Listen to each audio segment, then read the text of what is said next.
Hello, everyone, and welcome to Writers Drinking Coffee. This is a podcast based on writers sitting around drinking and talking about writing, publishing, the whole creative process, and occasionally coffee. We do not censor ourselves, so consider us PG-13. Your hosts today are Chaz and Karen Brenchley, John Schmidt, and me, Jeannie Warner. This is episode 53, Morning with Ellen Klages. Welcome, Ellen. Hi, I didn't know I was the only guest and you guys were all the hosts. That makes me a parasite, doesn't it? No, that makes you an honored guest. This is Tuesday. You know, like the song from the Mickey Mouse Club set back in the 60s and 70s. Today is Tuesday. You know what that means? Oh, please sing it. The one, today is Tuesday. You know what that means? We're going to have a special guest. Sing it, Karen. So roll up your sleeves and sweep the mat clean. Touch up this something so the welcome can be clean. Anyway, I forgot. Roll up the carpet, stripe up the band, give a little hip hooray, wiggle your ears like good musketeers. We're going to present our guest today because Tuesday is Ellen Klages Day. Yay! Yay! Ellen, we were just noticing you have been nominated for awards, like all of the big ones in sci-fi and fantasy, the Hugo, the Nebula, the Campbell. Every time you write a story, it seems you've got it. But we invited you in particular to talk about children's books today because, oh my gosh, it's the Scott Odell Award for Historical Fiction. Tell us about writing kids' books and how is it to be just so amazing that everything you do wins something, because we all want to be like you now. Well, first of all, everything I do doesn't win something, although I guess a large percentage of it has. But you don't know that when you're writing it. I like any other writer, I'm sitting there going, well, this is a piece of shit. I shouldn't do this. I should do something else. I should do something more like book that just won something. I can't write. All of the things that run through every writer's head run through my head, and my first drafts are wretchedly bad. They always suck. This is one of the things that when I talk to kids, I remind them that first drafts always suck.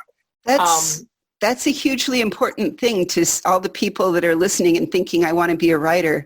Terry Pratchett said the first draft is you telling the story to yourself. So, and my analogy is the first draft is like you taking a piece of clay and throwing it down on a wheel and going, look, I have made a vase. And if you have good friends, all of your friends are going, no, it's a lump of clay. And you're going, no, I have made a vase. And they're going, no, really, it's a lump of clay. And the skill is taking that lump of clay and figuring out what doesn't belong and how to shape it. And it's a lot of work. And eventually you do come out with a vase, but not then. And I tell kids that. I tell kids it's just a brain dump. You are getting something out of your head and onto paper or a screen. In my case, it's paper. I write longhand. So I am getting it out of my head, through my hand, through the pen, onto paper, and it is invariably really stupid the first time. So can you estimate how much of the first draft is still there in the final version, or is that just not possible to do? Some paragraphs make it through 99.9% intact. Yeah. I will change one word. Some of them come out and I just look at it and go, well, damn. It's the sort of thing that you blow up and put on your refrigerator so that people will admire it. And then other things just get cut completely and totally. And the rest is, so it's a bell curve. Let's say 15-20% gets through most of the way. 15-20% gets thrown out somewhere through the process. Mm-hmm. And the other 70%-ish is massaged in its nascent form, or it's dough that becomes bread, or it's sauce that needs to reduce, or any other number of analogies. But probably on either end, there's just wholesale crap, and there's gems that for some reason pop out of my brain like Minerva springing from the head of Zeus. Certainly. But my favorite part, I hate starting projects. Oh, I love it. hate first draft. Okay. No. You love it. I hate it. I hate starting projects. I hate first drafts. What I really love is when I'm about 30-40% into the process and I actually have raw material to work with, because my favorite part of the process is figuring out what doesn't belong and what needs to be there, and where the repetition is, where it shouldn't be, and where a piece is missing, like in a jigsaw puzzle. You're going, well, there's a little blue thing with a green edge, and I absolutely adore that process. I can spend 6 or 7 hours without food or water or breathing when I'm in the middle of that process. Oh my God, Ellen, you are the first person that has ever said you like editing better than the initial writing. You're amazing. I love research more than editing, and I love editing more than writing. And this may explain your many awards. Well, also, It could. yeah. Also, so then, what was it like writing with Andy Duncan for Wakula Springs, which also won an award? How did that change your method? Well, it didn't, because Andy has a very similar method, and we were actually together in the same room 3 times, maybe, during that process. It took us 10 years. But I had an idea, and I just kept filling up a folder with things that seemed to be related to that idea, but I could not for the life of me figure out what the story was. It was really cool stuff, and it had to do with, I had found in the National Enquirer a full-page article in color about a very elderly cheetah wearing an old man shirt and pants with suspenders, smoking a cigar, drinking whiskey, and living in a trailer park in L.A. When you say cheetah, you mean chimpanzee? I mean chimpanzee. Yeah. In a shirt and pants and smoking a cigar and drinking whiskey and living in a trailer park in L.A. Yeah. And boy, is that a science fiction story. Yeah. But I didn't know what the story was. And it kept dovetailing with things about Florida in the 1930s and invasive species. And so the folder kept getting bigger and bigger. And one night I woke up after possibly a little too much wine and thought, well, I fixed this. It's an Andy Duncan story. And I cannot write an Andy Duncan story because only Andy Duncan can write an Andy Duncan story. So the next time I was in the same place at the same time with Andy, I said, let me buy you beer and pitch you a story. And he said, and I have to do this in Andy's voice, so forgive me. He said, well, I'm not editing anything right now, but sure, I'll have a beer with you. And so we sat down and had a beer, and I told him all of this really cool stuff that I'd been finding out about the filming of the Tarzan movies in this swamp in Florida and cheetah in LA in the 80s. And every once in a while, Andy would go, oh, do you know about? And then he would tell me something, and then we would get another beer. And at the end of it, I said, well, you're really excited about this, and you've got really great ideas. Let me just give you, I've got this like 3-inch thick file by that time. Let me give it to you, and you can run with it. And he said, no, I think we should write this together. Of course, we might be able to sell it with both our names on it. And so every year for the next year, we were meeting up at a conference called ICFA in Florida. And it meets every March, except for this March because nothing met this March. So the next year, Andy and I sat down and actually, unusual for both of us, made an outline and a plot so that we were on the same page. Neither one of us ever do that in our own work. And then we went home with full plans to just knock this thing out. For the next 8 years, we met up every March, and we would meet in the lobby, and we would hug each other, and one of us would say, so have you done anything on it? And the other one would say, no, I'm so bad. I'm so bad. Or Andy would say, so how's it going? And I'd go, I haven't done dick. And he'd go, oh, good, neither have I. So after, in year number 9.5, I think, we finally said, look, we're never going to get anything done on this unless Andy said, what we should do is this summer, we should meet up halfway between where you live and where I live. He lives in Maryland. I live in San Francisco. We looked on a map. Go to Denver? Oklahoma.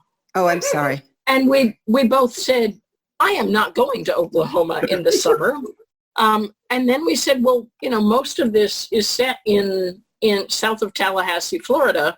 Why don't we just go to Tallahassee for a week together? And so we did. And we got a 2-room suite with a shared kitchen and living room.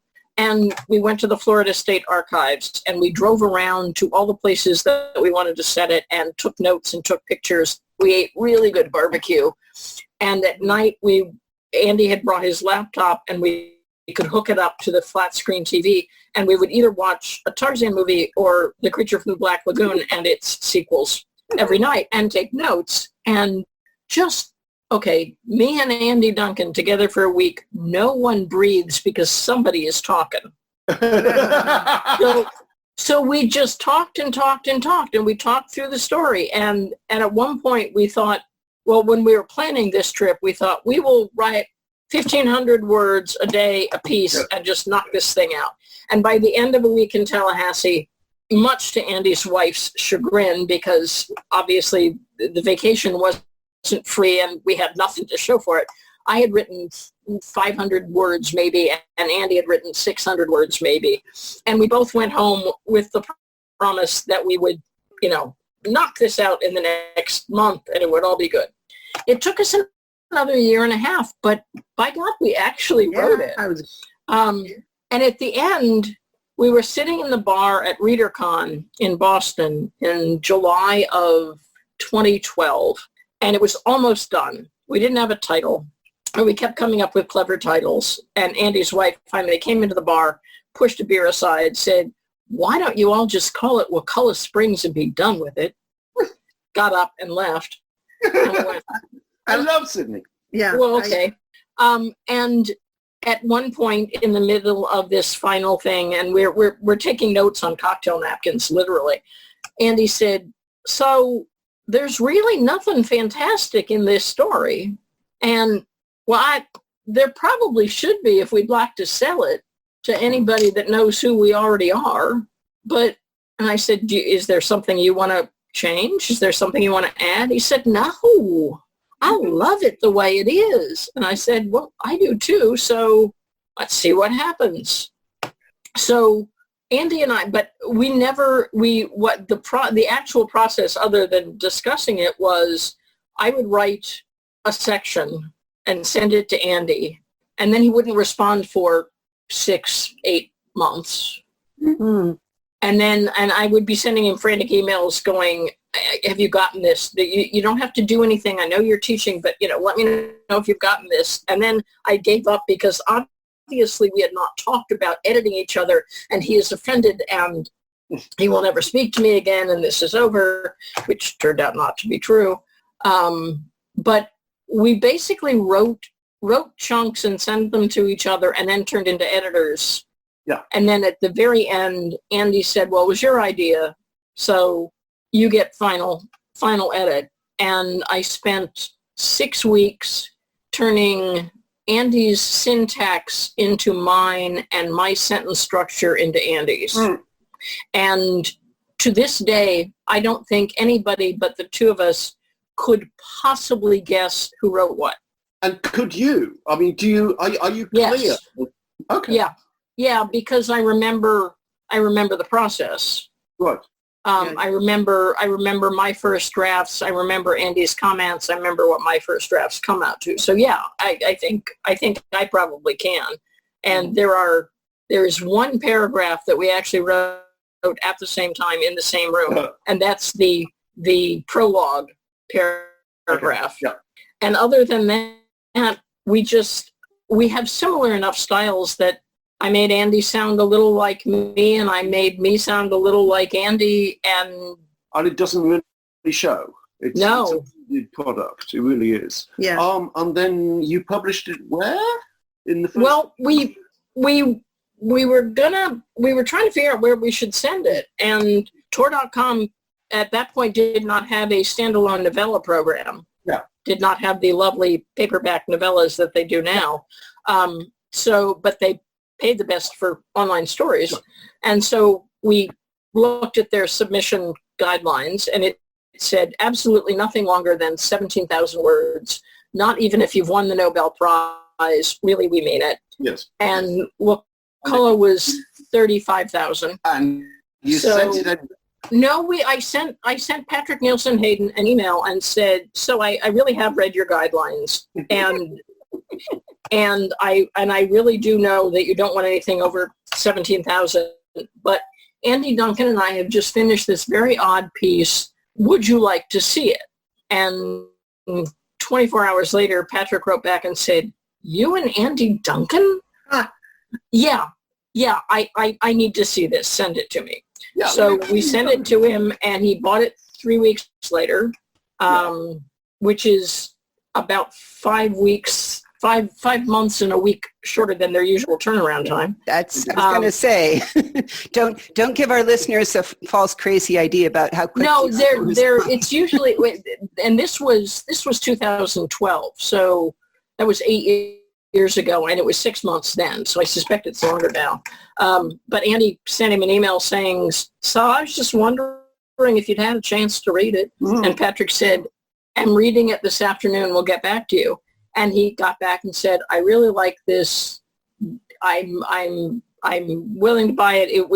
A few, an editorial letter, a few changes, and we're going, oh God. It's 35,000 words. This is going to be months. He wanted us to change one sentence entirely and 2 words in one sentence and 1 word in another sentence. That bastard. Yeah. Compromising our artistic integrity here. And that was it. And we were gobsmacked, but awesome. So, yeah. Now you mentioned something, if I can way back a little bit. We've talked a lot about different cons and writing conferences. The ICFA, we have never talked on the podcast, being the International Conference on the Fantastic and the Arts. You want to tell people a little bit about what it is? Who goes there? What do they do? It is my favorite con, I think, other than maybe World Fantasy. I love ICFA. It takes place in Florida in the middle of March. So if you live in a place where it snows, really, Florida, the middle of March. And the first time I went to ICFA, I was living in Cleveland, Ohio. So, oh my God, Florida in March. It was warm. It is an academic conference. So it is 85% academics who write about and teach science fiction and fantasy, most with an emphasis on the fantastic. International, and the other 15% or so is writers who come, and most years there is you get a reading or a panel, and the rest of the time you're sitting around a pool with a drink with an umbrella in it, talking to other writers in your bathing suit. That sounds rough.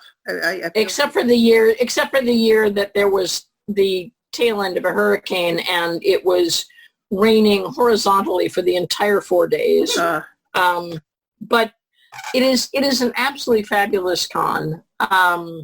And, every once in a while, somebody will be doing a paper on either your work or somebody and you'll go but the interface between academics and fiction writers is fascinating. And there's some overlap. Like John Kessel is both. I'm trying to think of who Andy Duncan is both. So there are some people that have a foot in each camp. And for the rest of us, we end up, the academics get to meet writers in the flesh, or in the bar, or in the restaurant. And writers get to talk about academics, and you get to push works that you love sometimes works that you've written, sometimes works that friends have written, sometimes works that you just absolutely adore but that have not gotten the attention you think they deserve, and said, you should teach this book because it absolutely relates to everything else you've said. So it's a really wonderful way. And I got introduced to it because sometime in the first decade of the Tiptree Award, I think 1990, 96, 97, 98, somewhere in there, we decided that we would have the Tiptree ceremony at ICFA because it would be A, reaching a new community, and B, getting the opportunity for the Tiptree honor list and winners and long list to get a foothold in science fiction and fantasy curriculum in university. And again, I want to pause for a second and say the Tiptree Award is an annual literary prize for exploring understanding of gender, which it is very key. Criteria. The criterion is one sentence, and it is given to the work of science fiction or fantasy which best explores or expands gender roles in the previous year. Nice. So it is no longer the Tiptree Award. It is now the Otherwise Award, I believe. Yeah. I was on the motherboard for 20 years, and I was the primary fundraiser for 20 years, doing an auction at WisCon every year. But I have not been involved in the Tiptree or the Otherwise for 6 years now. So I am less acquainted. I'm very well acquainted with its history. I am less acquainted with its current iterations. So I want to jump back to ICFA for a moment, just to do a shout out. It was started by Brian Atterbury, who is a professor I don't know if he's retired, at Idaho State University in the English department, where my mother taught. They were colleagues, and they co-taught a genre fiction class, which is where my mother finally learned why science fiction was interesting. For years, she thought I was like, why do you read such trash? And suddenly she's like, I get it. So Brian Atterbury, I owe him for bringing my mother and I that much closer together. Brian Atterbury is a national treasure. I don't think he is actually technically one of the founders of ICFA, but he's certainly been there from the get-go. Yeah. Seems that many of the criteria... The nicest man in the world. It seemed like many of the criteria that you were chatting about, though. I mean, when I'm thinking about for children's literature or the young adult literature, middle grade, because it now seems to be broken up into 3, this can actually matter a lot. The whole idea of the larger representation, of a variety of colors and genders and disabilities and many other pieces that get written.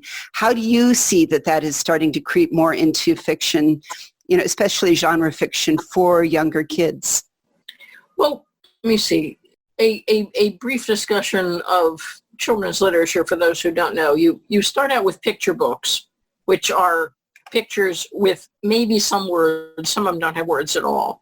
And then when kids are able to read by themselves, they get into what we call chapter books, which are usually very short, very simple, very big print, may or may not have... Actually, I'm going to take it back. When I started out writing kids' books, they were fairly simple and didn't get into meatier concepts like race or gender and everything, but they do now. And then there is middle grade, which is books with chapters and no pictures, because chapter books usually have some kind of illustration. And then there is the very filmy, non-clarity divided border between middle grade and what they're sort of calling like older middle grade, older readers, upper elementary. And then there's YA, which generally is what when I was a kid was called teen books. YA is kind of middle school and up. Middle grade is sort of young middle school to maybe 3rd grade, and then everything else is falling down there. So yeah, I mean, it is. I don't know anybody that isn't writing. Okay, I'm gonna back off here. If you are creating a world, you don't want to create a one-dimensional world. You want to create a three-dimensional world. And that means it has to be filled with three-dimensional characters. And unless you live in, sorry, Karen, but rural Idaho. Well, I'm trying to think of some place that is even in 2020 not the most diverse place in the world. If you are writing a children's book in a city, you better be diverse in race and class and gender, because otherwise you are painting a 1930s whitewashed portrait of, you're hearkening back to Pollyanna, which isn't 1930s, but and if you are doing something in rural Nebraska or rural Idaho, you could probably get away with not having as much diversity because it's accurate.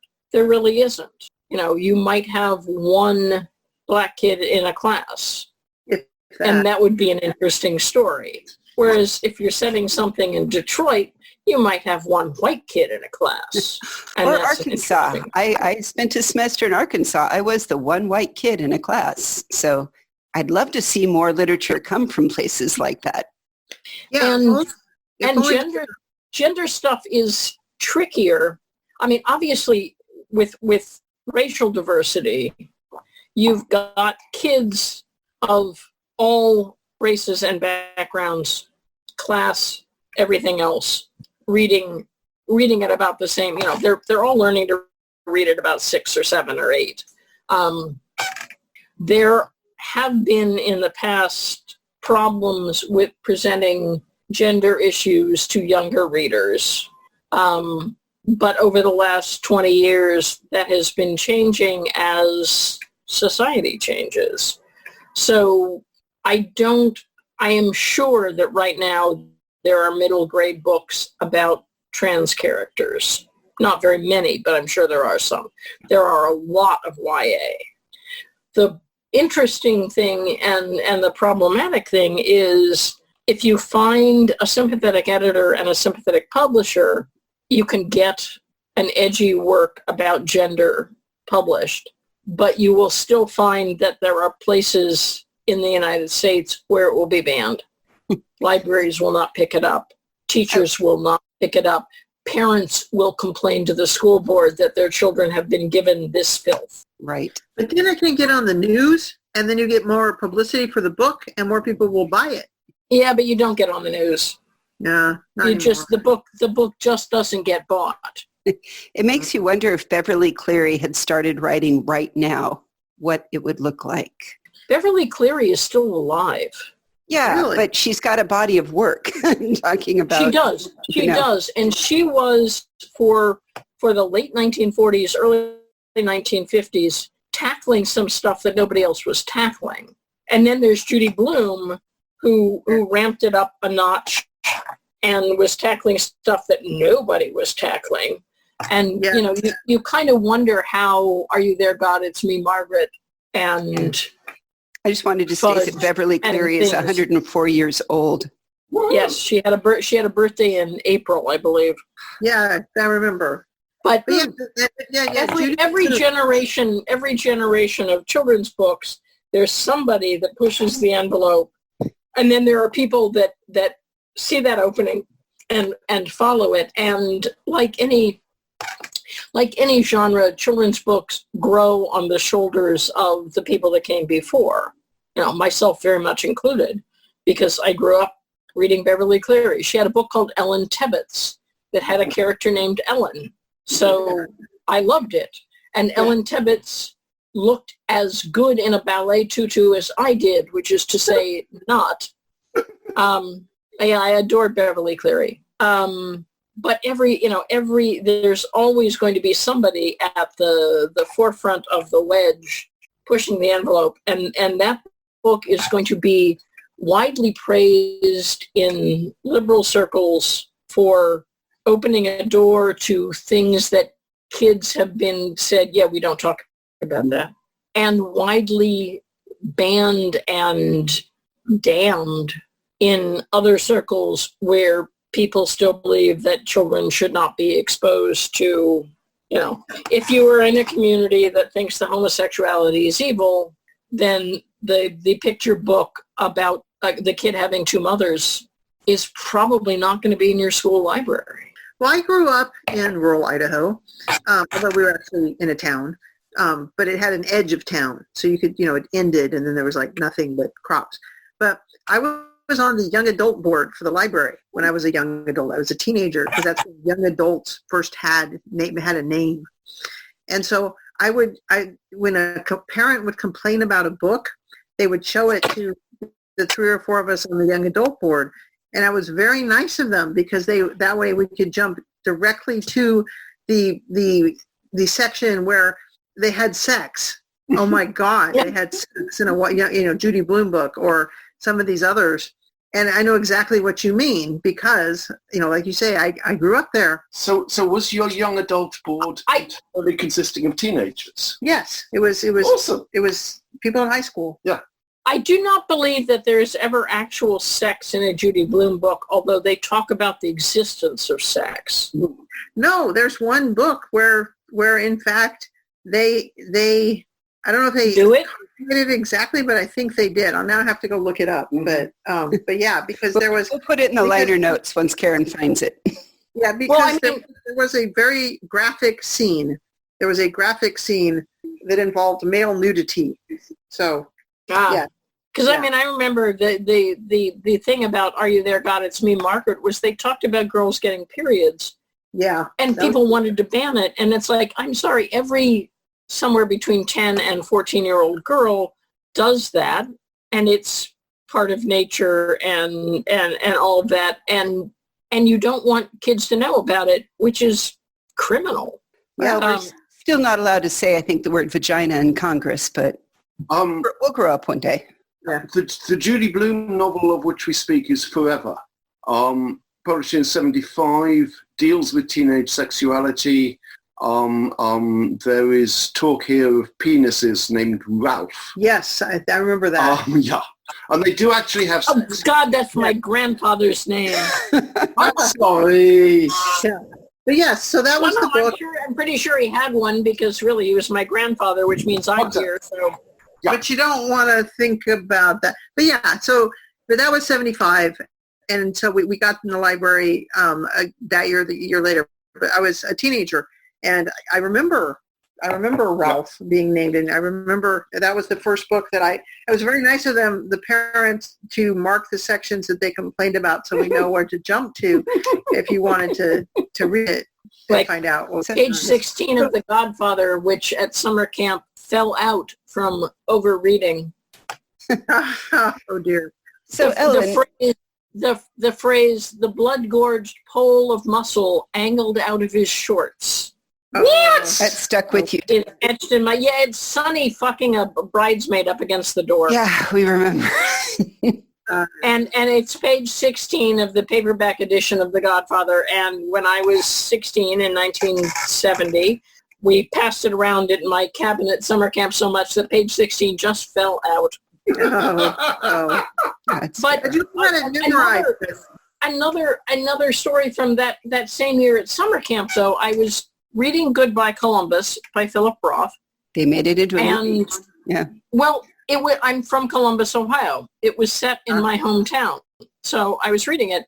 And one of possibly the salient plot points is that the young woman goes away for the weekend and forgets her diaphragm. I was 16. I was from a very, very, very conservative white suburb. I had no idea what a diaphragm was. There was one dictionary in my summer camp library, so I used it because I don't know what this word means. Have you looked it up? Is, a mantra in my childhood. So I looked it up. And drumhead didn't really seem to fit. She forgot her drum because she went away for the weekend. Man, I don't know. The muscle in between your lungs and the rest of you that allows you to breathe, and thinking, well, you can't really forget that. I had no clue the plot of this story. And so I went to my favorite counselor and I said, what's a diaphragm? And She went, I can't tell you that. I can't talk to you. You can't ask questions like that. And which made me think that it was dirty, but I had no idea. I mean, really, when asked everybody I could think of and no one would tell me. Oh, Which meant that that story made no sense until about 2 years later when I found out what a diaphragm was and went, ow, okay. But getting back to younger kids literature, because I have 3 middle grade books, which are completely separate from my adult science fiction hat, which is always weird when I go to an elementary school and they go, we got a copy of your book for the library, and it's Wakulla Springs. And I'm going, yeah, you might want to read that first. yeah. But I have, from the beginning, the Green Glass Sea, my first novel, which did win the Scott Odell Award for historical fiction, is about 2 kids growing up in Los Alamos during World War II while their parents are inventing the atomic bomb. So, your typical children's book. Yeah. I mean, I was sitting at a poker table in a casino once and somebody said, so what do you do? And I said, I write children's books. And they went, oh, what are your books about? And I said, the atomic bomb. And they went, ugh. So, but when I first pitched it, I had been writing science fiction for a while, and I had an editor who worked for Viking in New York hear a reading that I did, I believe at WisCon, of a short story. And she came up to me in the bar later and said, really liked your story. And I said, thank you. And she said, you write children's stories. And I said, I do not. I write stories with children in them, Yeah. which I do, and which I think is a serious distinction. Yeah. And she said, well, I am an editor with a children's imprint at Viking in New York, and if you ever change your mind, here's my card. So I went home and thought, and at this point I had, I don't know, maybe 6 short stories published, which, is not going to buy you a vacation home. And I had this awards. Well, and winning an award, yes. Awards are nice, but they don't buy you a car. Yeah, or nominations. I had a lot of nominations. I did not at that point have a win. No, your first short story won a Nebula. No, it did not. It got nominated for a Nebula and nominated for a Hugo, but it did not win. My third Nebula nomination won. Oh, okay. But no, the first one, I was sure it was going to win. I had read the other stories in my category. I had handicapped this race. I was sure. I never do that. Anyway, so in 2005, I had a handful of short stories published, and they had gotten attention. They had made the playoffs. They had, gotten nominations. But I got home and thought, what part of an editor in New York would like to see a book should I ignore? And I tried for months to think of a children's book. Elves, bleh. Little Cottage in the Woods with, bleh. And I bored myself silly. And I could not think of a children's book that I wanted to spend, a year or 2 or 3 writing. And then one night, I had probably smoked some weed because this seemed like a really good idea at the time. I remembered a short story that I had written that I had not sold, about 2 kids living in Los Alamos who go down to the atomic test site and pick up pieces of nuclear waste because the first atomic test in New Mexico was so hot that it melted 75 acres of desert into glass, which has never happened before or since. But I thought it was the coolest thing I'd ever thought of. And much longer story. But anyway, so I'd written a story that had not sold. And I thought, I'll send Sharon the atomic story. So I did. And then I woke up in the morning more or less sober and thought, that was such a bad idea. That was such a so much for having a children's book career, because really, she's going to think I'm a crazy person. And she wrote back and said, well, that would be different. Send me 90 pages and an outline. So I spent the next year writing 90 pages and an outline. And then the 90 pages was basically the backstory for this 3,000-word short story that was already written, which first appeared on strangehorizons.com. Because nobody else would buy it because it was fiction about science, but it was not science fiction, which is sort of like you write children's stories. It's like, no, I write stories with children in them. It's a very weird distinction, but it's important. So I spent a year writing 90 pages of this book. And for those of you who've read Green Glass Sea, it started out as a robot alien abduction science fiction novel. Oh, really? Yep. Wow. Oh, that's funny. I love that went so different. Yeah. Well, I gave Sharon the 90 pages in the outline, and I wanted the book to open in Los Alamos in like 1943 and end in Roswell, New Mexico, which is geographically, it's about 120 miles away, in the summer of 1947 Roswell. The aliens that we all know as aliens come down and they're flying saucers. And that was my bracketed plot line. And so I gave Sharon the 90 pages in the outline at World Fantasy in Minneapolis in, I believe, 2002 or 2003. And then I sat in the bar nursing a beer, watching my editor, not even my editor yet, watching an editor across the room make faces and turn pages of a manuscript over. Never do that either. Never. But at the end of about 2 hours, by which point I had had several beers, she came over and said, okay, this was interesting. The outline, like, how wedded are you to the ending? In the ending, Dewey Kerrigan, in the ending, it's Roswell, New Mexico in July 1947. The alien ship comes down, recognizes Dewey as a kindred spirit, and takes her back to their home planet. Oh, wow. Awesome. That's kind of what happens in the book. Yeah, I don't remember that. No, it is not what happens in the book.